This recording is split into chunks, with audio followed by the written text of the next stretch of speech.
Nous avons étudié différents comptes initiatiques. Avant de les voir, nous avons dessiné à quoi ressemblait un robot pour nous et écrit ce que nous pensions être un robot. Pour programmer les déplacements, il faut penser comme un robot. Il faut apprendre le langage du robot. Il faut bien détailler toutes les actions souhaitées. Il faut souvent faire des tests et répandre le programme. En février, nous avons commencé à réfléchir à notre histoire. Nous avons d'abord travaillé par groupe de 4. Chacun devait inventer une histoire en respectant un canevas. Nous avons compris que tous ces comportements correspondaient à des programmes qui avaient été conçus sur des ordinateurs et transmis au robot par des câbles USB. Le robot ne fait qu'exécuter. Lorsqu'il y a un bug, c'est dû à une erreur dans le programme qu'il faut corriger.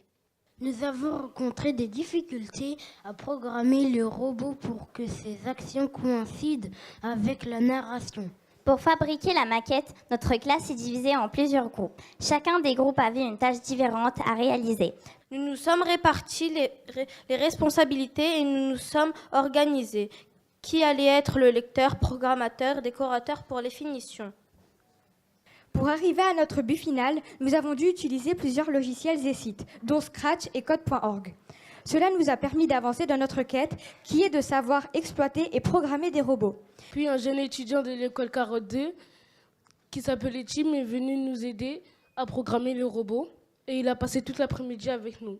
Ce que nous avons appris. Le héros d'un conte initiatique doit faire des choix difficiles. Il découvre parfois des lieux inconnus. Il devra faire les bons choix. Il en sortira meilleur et grandi. On pourra en déduire une morale.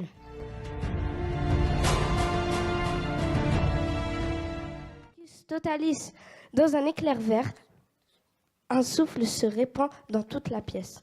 Non, le robot en oublie sa mission, brise la fenêtre, pénètre dans la salle.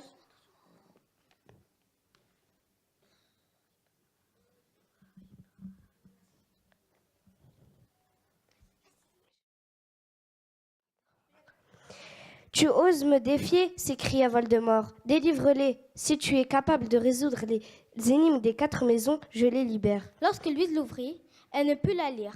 La feuille était blanche, mais elle s'aperçut qu'un message apparaissait à la lumière de la lune. Elle n'en crut pas ses yeux. Ses parents étaient vivants. Elle marcha donc pendant un long moment effrayée par les bruits des chouettes et les ombres de la nuit. Elle gravit la montagne et entendit soudain une musique.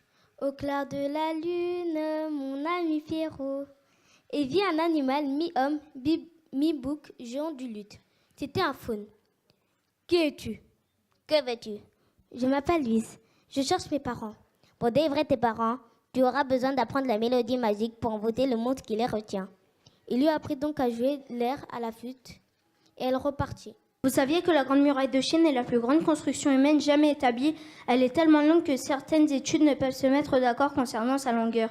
Elle mesure en moyenne de 6 à 7 mètres de hauteur et 4 à 5 mètres de largeur. Stop! Je sais que vous êtes une véritable encyclopédie vivante, mais vous avez remarqué cette drôle de machine qui vole au-dessus de nos têtes? Nous retrouvons maintenant nos 2 agents en Égypte à l'intérieur d'une pyramide où un nombre incalculable d'araignées se promènent. Ils ont choisi celle aux yeux violets car souvenez-vous de l'indice laissé aux descendants de Léonard. L'utilisation de mes moyens de transport est obligatoire. Il s'agit donc d'une araignée artificielle. Chers passagers, ce labyrinthe n'est pas ordinaire. Il vous permettra d'accéder à un portail temporel qui vous conduira au triangle des Bermudes.